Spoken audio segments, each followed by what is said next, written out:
here's how this little ditty works. I'm going to throw out a player, a statistical category, the matchup, and then I'm going to ask you to predict the prop. If you're within 5 yards, you're going to hear a positive sounder drop there by our good buddy, Brandon Combs, the EP here on BetMGM tonight. However, if you're outside the 5-yard range, you're going to hear something negative because you've been naughty. So hopefully you're going to go a perfect 5 for 5, and we got a bonus time player in here as well if we do have any extra time. So first up, Daniel Jones, pass yards against the Atlanta Falcons. Pat, predict the prop. Yeah, Daniel Jones, number 1 in the NFL this year in passing yards per game. The Falcons, number 1 defense in passing yards allowed per game. So this is a tricky one right off the bat. I like it. You're throwing me a curveball here on a 2-0 pitch. I'm going to go probably somewhere in between the averages of what Atlanta has allowed per game and Daniel Jones has tossed per game. And I will say Daniel Jones passing yards is 235.5. You gotta be paping me. Oh, the actual number is 243.5. So do you have an under lean as a result? Yeah, I would probably lean under. Again, the Falcons they got the number 1 pass rush defense, and the secondary has played really well. AJ Terrell is very underrated as a corner, and I liked what Jeff Ulbrich has done in the scheme. So Colts know that they've got to run the ball. I mean, that is what Carolina did right down the Falcons' throat when they beat them 30-0. And so I think this is a run-heavy game plan for the Colts coming up this weekend, and it's also in Germany. So, to me, I don't know if this is right or wrong. I would just tend to lean that, over across the seas, maybe you rely on the run game a little bit more, some external factors here. I'll go under.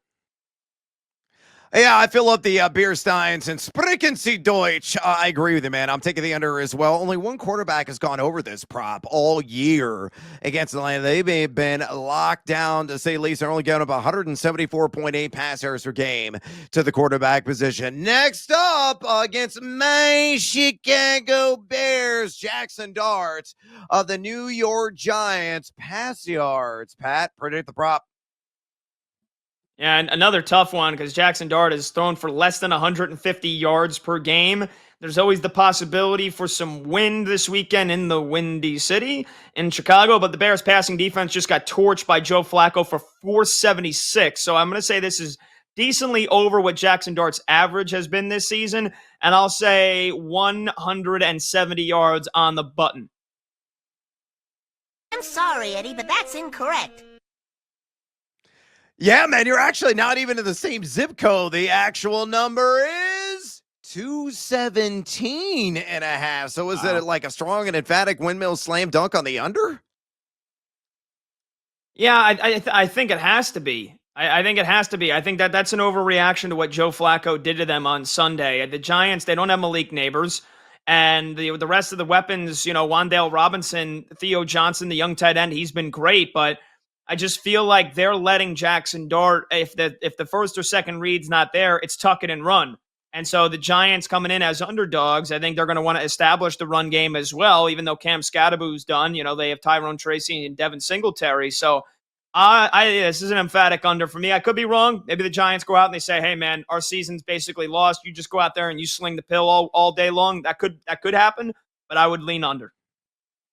I disagree. But pew, pew, pew. This could be a shootout affair, to say the least. And it's going to be guns a-blazing, man. I think it's going to be one of the highest scoring games of the week. I think Jaxson Dart's going to throw for at least 220. I just see 218 to cash. The Bears on the back end, they stink. I mean, they are putrid, to say the least. Number 22 in drop back EPA defense. They're giving up 8.24 pass yards per attempt. So Dart could have himself a day. I'll take the over on 217.5. Let's go to running back.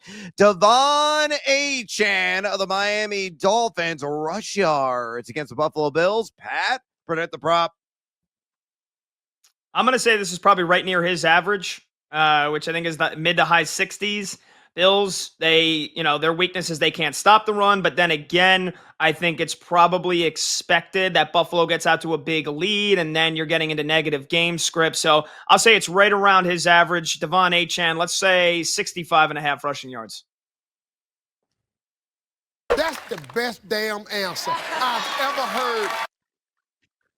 Well done, my man. That is a winner chicken dinner. The actual number is 60.5 for Devon Achane. So what do you say, over or under against that Bills front that's get up a lot of big plays on the ground?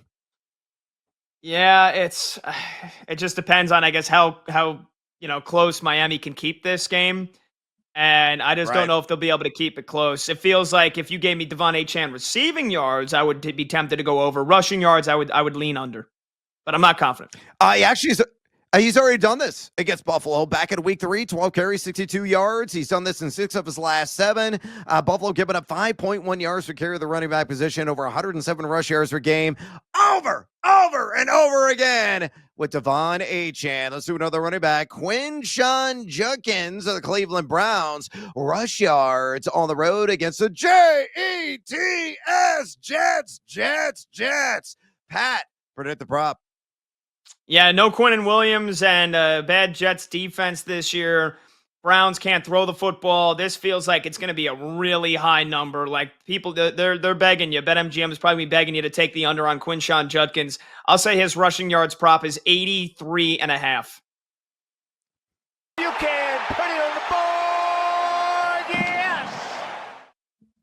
Yeah, well done. Actual number is 85.5. That is a sky-high number. You willing to touch it, over or under? I would definitely go under. Definitely wouldn't go under. It'd be over or nothing for me. It feels like he's due for 20 to 24 carries this weekend against the Jets. Yeah, he's a break tackle machine. He's top 6 in yards after contact per attempt. And you look at the Jets are giving up 108.7 rush yards per game just to the running back position. I am down with some Quinshon Judkins as well. All right, we're kind of getting up against it. I'm going to throw out this big name, Jaxson Smith-Njigba. He's an elite receiver. He belongs in that conversation right now. Receiving yards against the Arizona Cardinals. Pat, predict the prop. It has to start with a 1. It's got to be triple digits. It probably it can't be lower than 120. This one's going to be through the roof. I'll say 122.5. Oh no! We suck again. Dude, it's 99.5. I'm guessing well over for you, right? Yeah, it's got to be. He's wide open all the time. He's the best route runner in the NFL. So I'm again, you're a sick puppy if you're going under on JSN receiving yards. It's over or nothing for me. Yeah, he's done this in 68 games, although he did hit the under last time he was against Arizona. Only had 79 on 4 receptions. Sure, I'll take the over. Guy's been unstoppable. Beautiful music he is making right now with one Sam Darnold.